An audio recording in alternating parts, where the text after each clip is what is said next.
ছাড়ো বলছি, ছাড়ো আমায়, আমার কাছে কোনো মাছ নেই। তুই মিথ্যে বলছিস, তোর গা থেকে আমি এখনো মাছের গন্ধ পাচ্ছি। সত্যি করে বল, কোথায় লুকিয়ে রেখেছিস মাছ? আমি সত্যি বলছি, কোনো মাছ নেই আমার কাছে। বাড়ি থেকে বের হওয়ার আগে মাছ ধুয়ে রেঁধে বের হয়েছিলাম, তুমি হয়তো সেটারই গন্ধ পাচ্ছ। কোথায় রেখেছিস সেই মাছ এখন? যা, আমার জন্য নিয়ে আয়।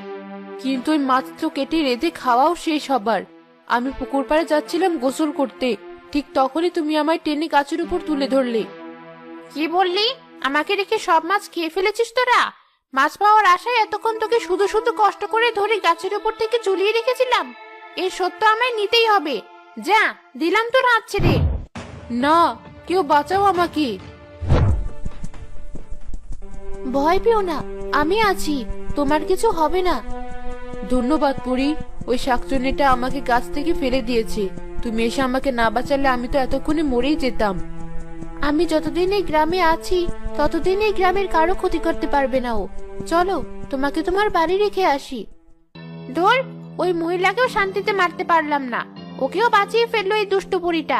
ওই পরীর কারণে তো মানুষজন ইদানিং আমাকে ভয় পাওয়াই ছেড়ে দিয়েছে।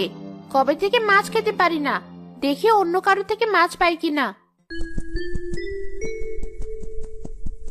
মানুষটাকে নিরাপদে ওর বাড়িতে রেখে এসেছি আমি। এবার শাকচুন্নিকে ধরার পালা। কিন্তু শাকচুন্নিটা তো গাছে নেই, কোথায় চলে গেল? নিশ্চয়ই অন্য কোনো মানুষকে ধরার ফোন দিয়ে এটেছে। ওকে দ্রুত খুঁজে বের করতে হবে।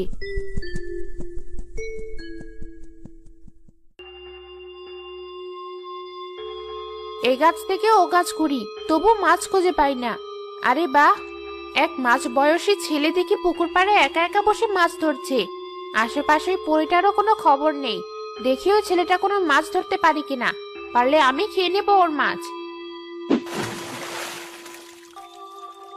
এই তো বেশ বড়সড় আকারের মাছ ধরেছি একটা। ঝুড়িটাতে রেখে দিই আমার মাছ। অনেকদিন পর এত বড় একটা মাছ দেখলাম। যেভাবেই হোক ওই মাছটা আমাকে খেতেই হবে। ছেলেটা মনোযোগ দিয়ে মাছ ধরছে, আবার এই সুযোগে মাছটা ওর পেছন থেকে চুরি করে খেয়ে ফেলি।